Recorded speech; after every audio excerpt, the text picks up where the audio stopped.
Halo semuanya, sekarang pada kesempatan kali ini saya akan coba menjelaskan tentang tata nama dan reaksi golongan alkanol atau alkohol dan alkoksi alkana atau ether.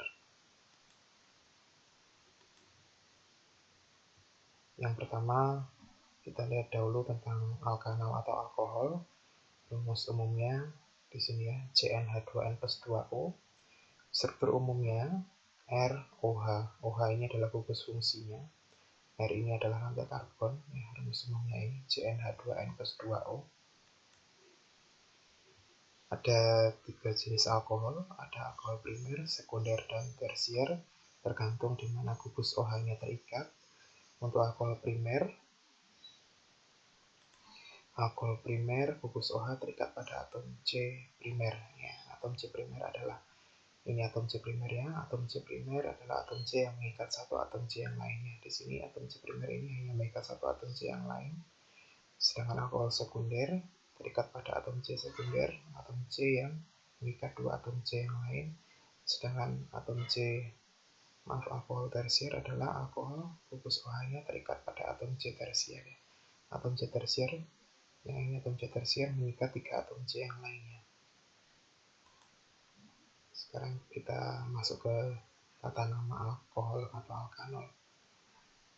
Ini tata caranya, tentukan rantai induk, yaitu rantai karbon yang paling panjang yang mengandung gugus OH. Atom karbon di luar rantai induk sebagai cabang. Contohnya seperti ini, ada strukturnya. Gugus OH-nya di sini, kita tentukan rantai karbon yang paling panjang yang mengandung gugus OH. Kemudian, beri nomor pada rantai induk dimulai dari salah satu ujung, sehingga posisi gugus OH mendapat nomor terkecil. Ini ujungnya di sini dan di sini. Nah, supaya OH-nya dapat nomor kecil, maka menghitungnya dari sebelah kanan bawah sini. 1, 2, 3, 4, 5, 6, 7, 8. Dan ingat bahwa rantai utama boleh berbelok-belok seperti ini ya, tidak harus lurus. Nah, setelah diberi nomor, kita beri nama, kita identifikasi dulu ada cabang apa saja. Di sini ada etil, ini etil juga, dan ada metil. Nah, untuk penamaan atau penyebutan cabang, kita harus lihat urut abjad. Ini E, awalannya E, dan di sini awalannya M untuk metil. Maka etil dulu yang kita sebutkan. Etilnya di nomor 5 dan di nomor 6. Maka namanya 5,6 karena ada 2 diberi awalan di etil, kemudian diikuti metilnya di nomor 4. Nah, ini atom C nomor 4, 4 metil. Kemudian kita sebutkan gugus OH terletak pada atom C nomor berapa ya? Di nomor 3 ini.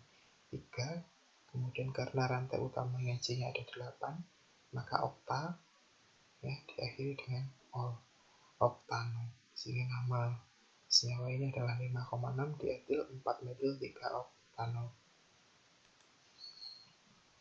Sekarang masuk ke reaksi-reaksinya. Pertama, reaksi oksidasi alkohol. Alkohol ada 3 tadi ya, primer, sekunder, dan tersier. Sekarang kita pelajari oksidasi alkohol primer terlebih dahulu. Pada reaksi oksidasi digunakan oksidator yang biasa digunakan adalah ini KMnO4 atau K2CR2O7 dalam suasana asam H2SO4. Kalau kalian perhatikan di latihan soal kalian ada yang alkohol ditambah KMnO4 dan H2SO4 itu berarti dioksidasi. Alkohol primer jika dioksidasi akan menjadi alkanal atau aldehid dan bisa dioksidasi berlanjut menjadi asam alkanoat. Ini strukturnya. Alkohol primer gugusnya OH menjadi alkanal, menjadi gugusnya berubah ini COH seperti ini. Kemudian asam alkanoat COOH. Yang berubah hanya gugusnya saja. Contohnya oksidasi 1 propanol, propa, C-nya 3, 1, 2, 3, ada OH-nya di nomor 1. Dioksidasi menjadi propanal. C-nya tetap 3, gugusnya saja yang berubah menjadi seperti ini untuk alkanal. Kemudian menjadi asam alkanoat, C-nya tetap 3, gugusnya menjadi COOH seperti ini. Dari 1 propanol dioksidasi menjadi propanal, dioksidasi kembali menjadi asam propanoat. Kemudian oksidasi alkohol sekunder jika dioksidasi akan menjadi alkanon atau keton. Nah, ini alkohol sekunder ya, terikat pada atom C sekunder dioksidasi, gugusnya menjadi gugus keton seperti ini, C dengan O yang rangkap 2. Contohnya di sini oksidasi 2 propanol, ya 2 propanol seperti ini strukturnya. OH-nya di atom C yang nomor 2 dioksidasi menjadi 2 propanol, ya hanya berubah gugusnya saja, jumlah C-nya tetap.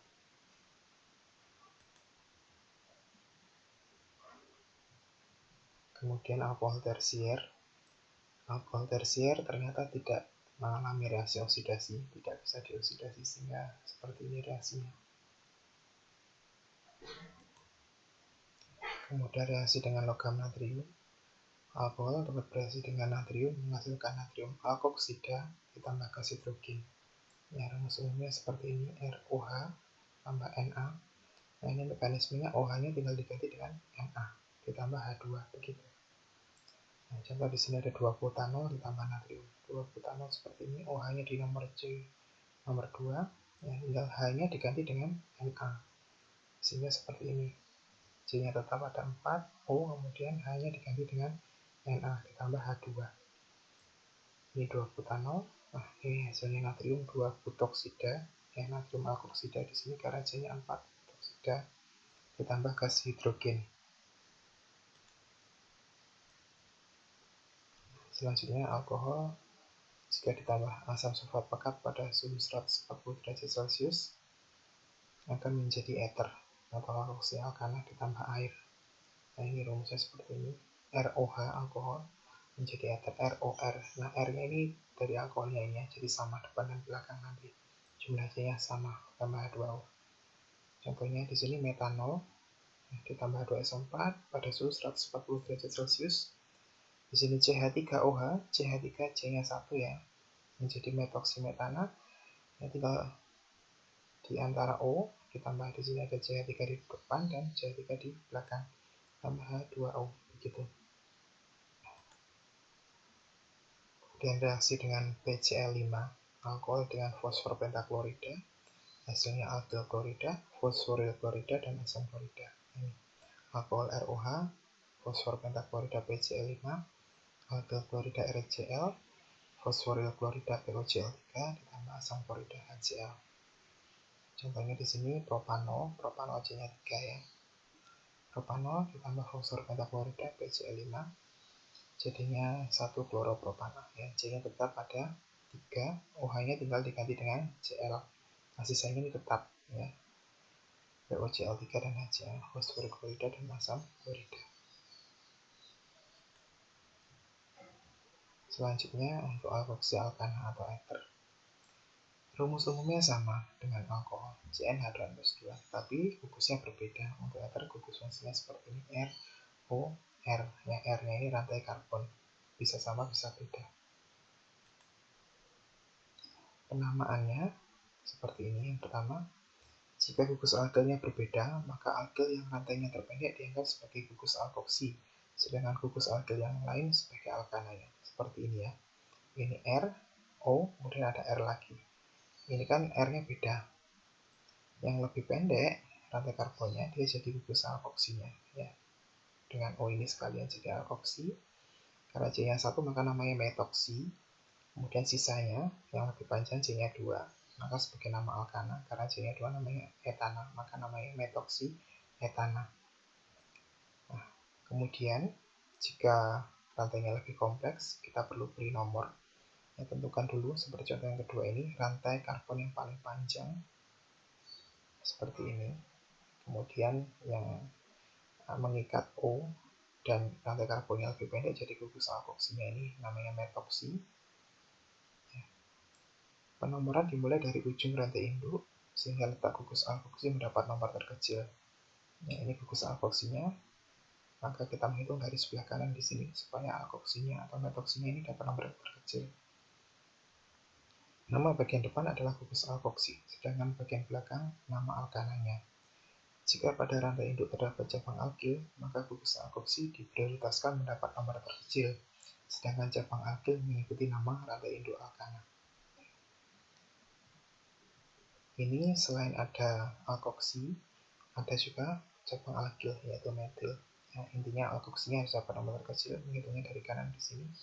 Nah, urutan penamaannya nomor gugus alkoksinya 2, ya, diatur menjadi nomor 2, kemudian gugus alkoksinya metoksi, diikuti nomor cabangnya 3, nama cabang alkilnya etil, kemudian diakhiri dengan nama rantai induk, rantai utamanya alkana, C-nya 4, maka namanya butana.